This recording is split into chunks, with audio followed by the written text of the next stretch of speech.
Hã? Agora, tá bem. Boa tarde a todos e todas. Nós estamos falando do estande do Banco Acredita na feira do empreendedor do Sebrae. E estamos aqui num espaço de debate com uma multiplicidade de pessoas. Nós estamos trazendo agora a Carla Teixeira. Carla é do Sebrae, mas é para nós também uma referência pela participação em muitos projetos no Rio de Janeiro, através do Sebrae, em várias ações, em compartilhamento com outras entidades. Quero citar particularmente a UPP, que o Sebrae entrou e a Carla coordenava. Então é um prazer muito grande conversar com a Carla aqui. Então quero que ela se apresente para que a gente possa começar um diálogo. Vamos lá, pessoal. Quero primeiro agradecer o convite, dizer que o Acredita é uma iniciativa muito relevante para a base da pirâmide empreendedora e que eu estou muito feliz de estar aqui conversando com o Paulo. Para quem não me conhece, né, o Paulo já disse que eu sou Carla, mas faltou dizer que eu sou uma mulher apaixonada pelo Rio de Janeiro, por essa cidade de beleza e caos, e que desde muito pequenininha eu tinha certeza do meu propósito. Era transformar esse mundo um lugar mais bacana para todo mundo, e não só para um conjunto pequenininho de pessoas. Era fazer com que todo mundo tivesse acesso às oportunidades necessárias para se desenvolver. E por conta desse propósito, eu acabei estudando, muito sobre desenvolvimento social, fui fazer mestrado, doutorado, fui trabalhar com avaliação de políticas públicas e acabei no Sebrae, quando eu descobri que o empreendedorismo era de fato uma força para a redução de desigualdades. E é por isso que eu estou feliz de estar aqui conversando no Acredita, porque aqui é um espaço que de fato acredita nessa possibilidade transformadora do empreendedorismo. Isso é ótimo você falar na questão da redução da desigualdade, que eu compartilho radicalmente essa ideia. Mas até agora mesmo, nessa semana, enquanto eu convidava algumas pessoas para vir aqui conversar conosco, eu encontrei várias pessoas, amigas, pessoas que eu respeito, intelectuais da universidade, que se recusaram a vir, né? Uns em torno da ideologia do nome empreendedor, né? E outros porque associavam empreendedorismo à precariedade.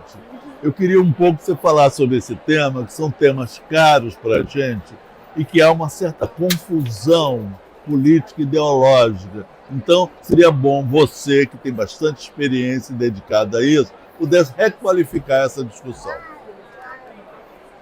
Pra gente, tem uma frase de um canadense chamado William Gibson, que eu gosto muito, que ele fala assim: o futuro já chegou, ele só não está bem distribuído. E eu nunca tive dúvida, quando a gente olha esse mundo de possibilidades de tecnologia, de diversidade, de curas, de vacinas, a gente vê que a gente tem muita possibilidade de transformação social. Mas tão importante quanto essas inovações é a distribuição disso, Paulo?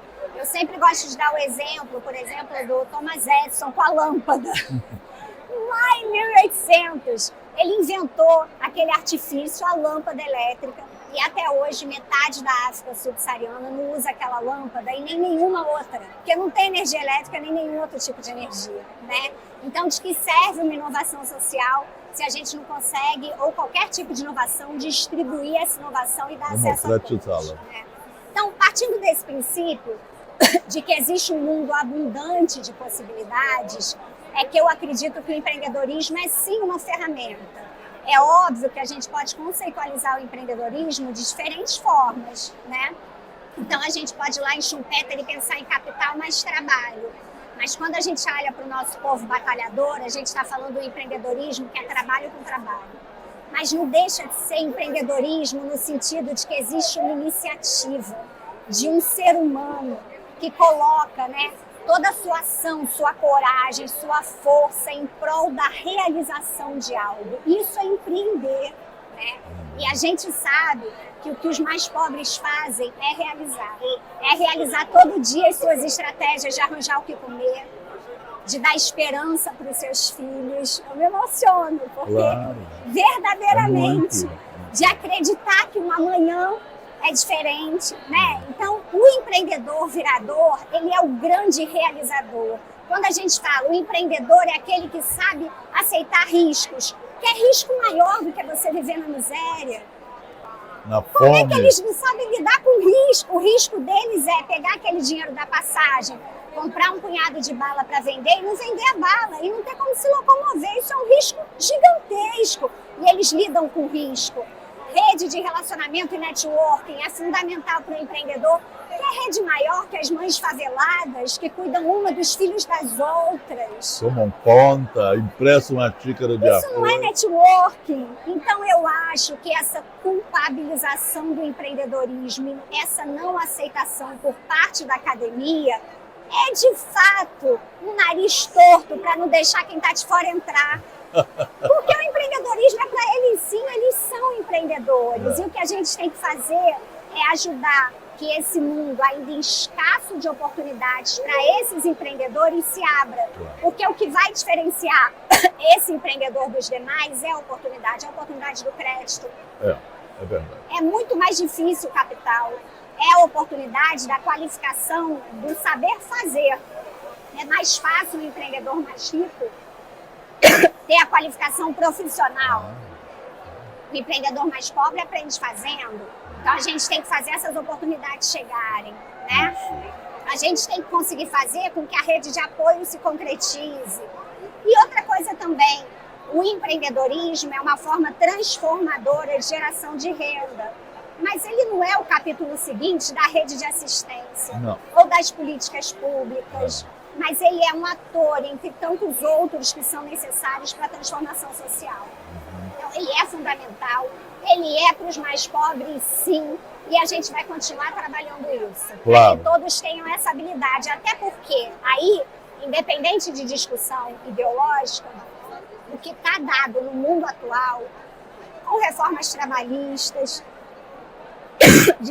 com novas formas de tecnologia, é que cada vez mais... Ih, gente!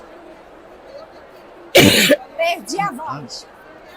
Me arranja um copinho de água.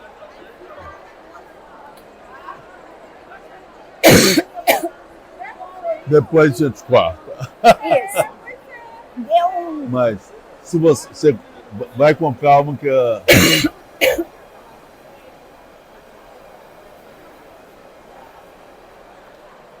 a gente não precisa ter copinho de a Pode ser garrafinha. esse restinho mesmo que serve.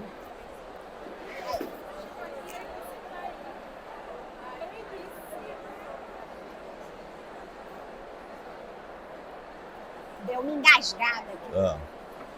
Mas eu estava falando o seguinte, que com as transformações do mercado de trabalho, sejam por reformas trabalhistas, sejam por novas tecnologias introduzidas, tem empurrado cada vez mais as pessoas para empreender. Isso é um fato, independente de discutir o que tem por trás disso. E se esse fato é dado e é a realidade da nossa população, então é obrigação do Sebrae apoiar esses empreendedores para que eles consigam prosperar no mundo atual do mercado de trabalho, né? Então a gente tem que sim fortalecer as estratégias de empreendedorismo, ensinar a formar preço, a fazer uma planilha, Isso, eles conseguirem fazer marketing. exatamente. Então isso é muito importante. São conhecimentos que já há um acúmulo substantivo e que não foi democratizado ainda. Mas, de qualquer forma, é muito importante o Sebrae, você veicular, porque há um atrito teórico e político bastante intenso, enquanto a desigualdade nesse país se aprofunda cada vez mais e a gente, por mais que tenha algumas políticas, outras iniciativas são fundamentais, você entende, que não sejam necessariamente as políticas governamentais, as políticas públicas de natureza privada, de natureza semi-estatal, é fundamental para isso. Quero chamar a atenção para você também, que às vezes parece que foi a cultura empreendedora que fez a desregulação do trabalho, né?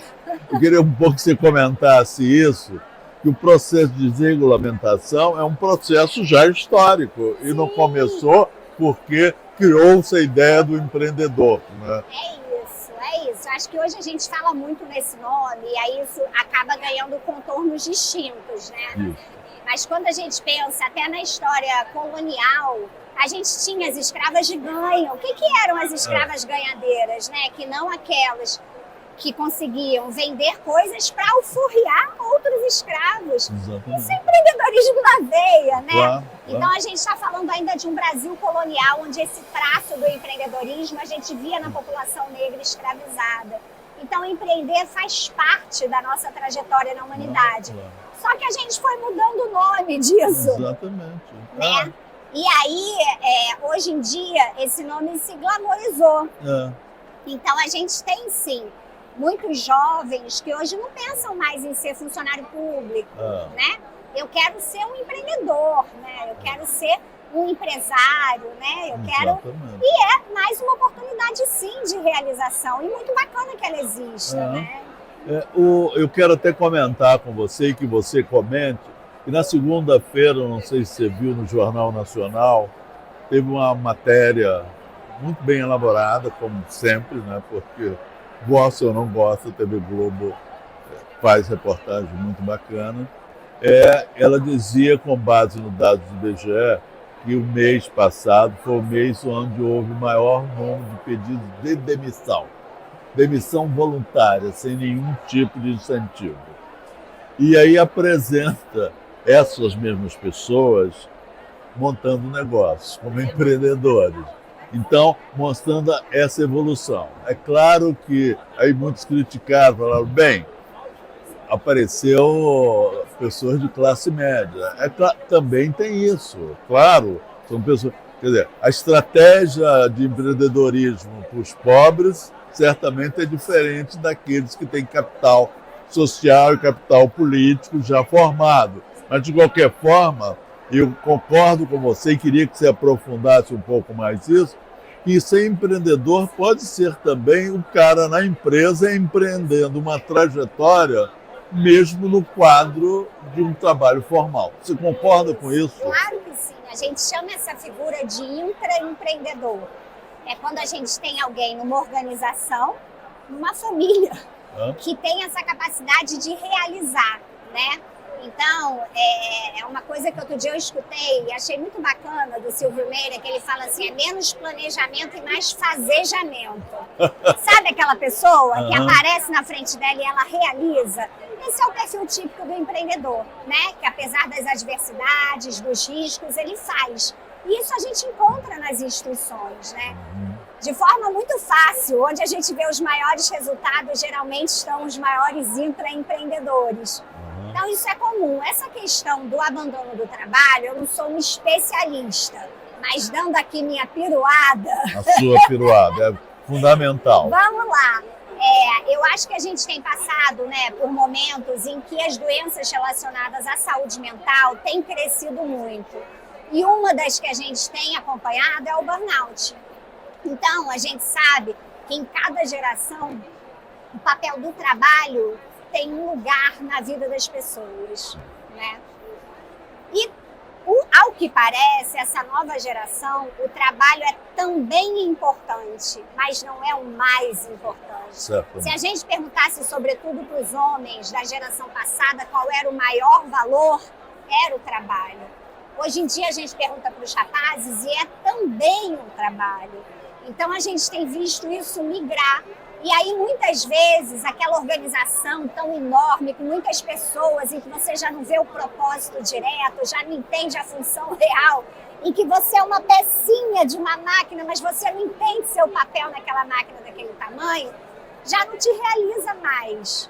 Porque o trabalho em si, o fato de trabalhar, não é mais o principal na sua vida. E aí você parte para trajetórias que te realizem, né?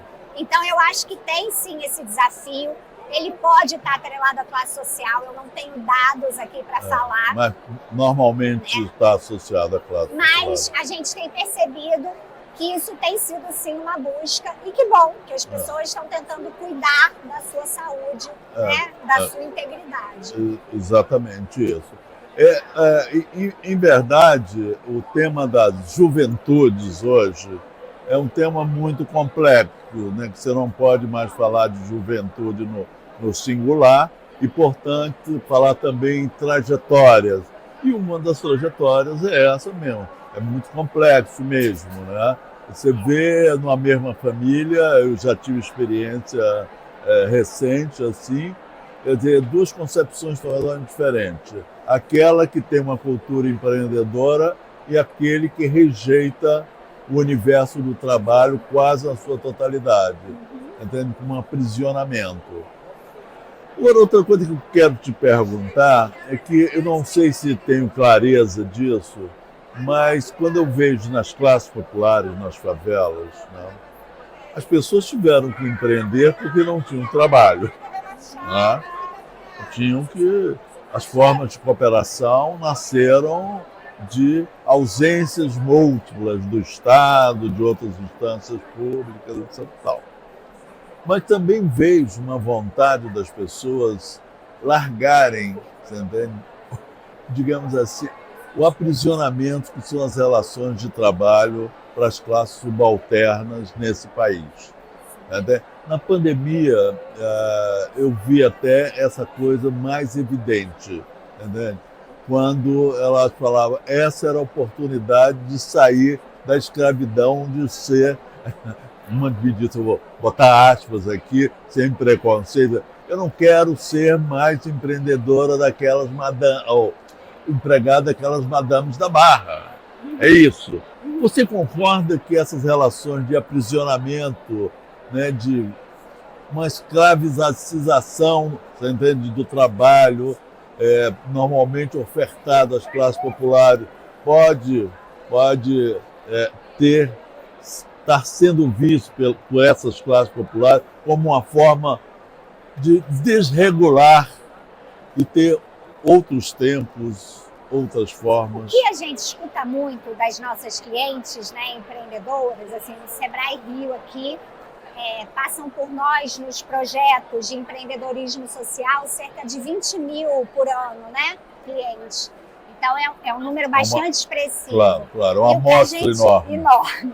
E o que a gente tem escutado muito das mulheres empreendedoras é que a estratégia de empreender está ao lado da estratégia de cuidar do seu filho, né? De estar perto da sua casa. Isso, atividade doméstica. E como a gente, aqui na cidade do Rio, na região metropolitana, as favelas são enormes mercados consumidores, existe um cliente ali dentro. Porque uma coisa é a gente estar falando de pobreza rural, né? Mas quando a gente olha para o cenário urbano, existem clientes do lado da casa dessas mulheres que podem consumir os seus produtos. E por mais que elas, às vezes, ganhem menos, elas também se deslocam menos, né? Elas estão mais perto dos seus territórios.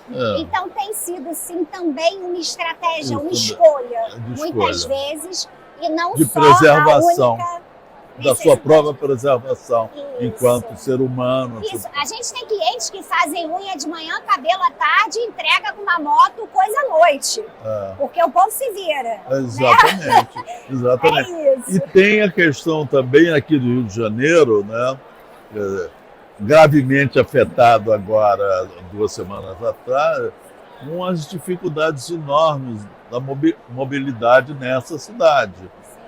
O que, por um lado, tem a questão da guetificação, porque as pessoas não conseguem sair, mas, por outro lado, é muito desgastante as pessoas saírem de casa. E a exploração desse mercado endógeno é muito importante. Então, o Sebrae está absolutamente nessa direção. Então. A nossa missão, né? A gente diz que a nossa missão é transformar vidas pelo empreendedorismo, para a gente contribuir com uma economia fluminense que seja assim competitiva, seja sustentável, mas seja sobretudo inclusiva. Então a gente vai atuar com esses empreendedores, né, entregando capacitação no que diz respeito tanto ao comportamento empreendedor, então em termos de atitude, mas também em termos de conhecimentos de gestão. Então, como é que você faz um preço, como é que você faz um planejamento, como é que você faz um marketing. Além da parte da capacitação, a gente também se preocupa muito com as redes e conexões, porque a gente sabe que esse suporte é fundamental. E a gente também tem a preocupação de desenhar projetos específicos para grupos específicos. Sim. Então, por exemplo, quando a gente vai trabalhar com os beneficiários do Bolsa Família, né, dentro da rede de assistência, num nível de vulnerabilidade que pode chegar até a miséria, a gente vai ter uma estratégia que a gente vai entrar junto com o CRAS, com a rede de assistência, a gente vai trazer a qualificação profissional com os nossos primos, SENAC, a gente vai se preocupar com a bolsa, com ticket, refeição, alimentação, com esse capital semente, mas em forma de insumo, porque a gente também acha maldade acreditar que os mais pobres vão tirar leite de pedra, claro, que eu vou te botar numa sala de aula e que você vai, opa! Não existe mágica. Claro. Então a gente entende que para esse nível de vulnerabilidade, uma sala de aula não adianta. É um conjunto de ações muito bem costuradas entre as organizações sociais, o Sistema S, o poder público, né, e os territórios, para a gente conseguir gerar transformação. E a gente gera. A gente teve a oportunidade de avaliar o impacto dessa nossa atuação com o grupo controle, que não recebeu nada, e ver o que aconteceu com quem a gente trabalhou. E a gente viu que a gente aumentou a renda, que no início era 37 per capita familiar mensal, quer dizer, nível de miséria absoluta, para 359 meses. Então, assim, trabalhando nesse cenário de desigualdade e exclusão, o que não nos enlouquece é saber que tem jeito. Você está totalmente certo. É caro, é custoso e exige muito mais articulação do que realização. Mas é possível. É possível, sabe? Então, quando a gente olha para esse tipo de perfil, a gente tem um projeto. Quando a gente olha para o afroempreendedorismo, a gente vai trazer a questão da negritude, dessa cultura enquanto diferencial de mercado. Quando a gente vai trabalhar com as mulheres empreendedoras, a gente vai falar muito dessas soft skills, dessas habilidades socioemocionais que fazem as mulheres ainda serem muito desiguais em relação aos homens. Então, cada público, a gente vai ter um desenho, né? Então, a gente tem o tempero de favela, a gente vai trabalhar a gastronomia de favela. Quando a gente vai trabalhar o empreendedorismo nas favelas, a gente vai conversar sobre como é que é lidar com o fornecedor se você não tem CEP. Então, a gente precisa adequar esse conhecimento de empreendedorismo para a realidade desses territórios. E isso é um cuidado da gente, que é tentar focalizar, tentar customizar numa escala que seja significativa para transformar. Né? Perfeito. O Carlos já me avisaram ali que o tempo o nosso tempo eu acabou. Eu falo muito, eu não, sou não, é ótimo. Mas eu quero te agradecer primeiro porque você explicitou muitas das questões que ainda estão no âmbito ainda da disputa no campo intelectual. Sim, né? O campo intelectual ainda... Mas sabe que eu não me preocupo com esse campo não, deixa eles discutindo o que o povo aqui está fazendo. Vamos que vamos. E agradecer a você, a sua energia positiva, a sua luz, e parabenizar o Sebrae, porque essa feira está bombando, minha nega. Tem gente pra cacete. Estou impressionado, porque é o primeiro dia e já está uma zona. Já tem muita gente, muita coisa, muita ideia transitando, muita gente procurando. Que bom que vocês estão gostando. Eu que fico feliz e agradeço ao Acredita por acreditar na feira e estar aqui conosco. Muito obrigado. Ai. Ó, vou levar minha água que eu ganhei. Leva.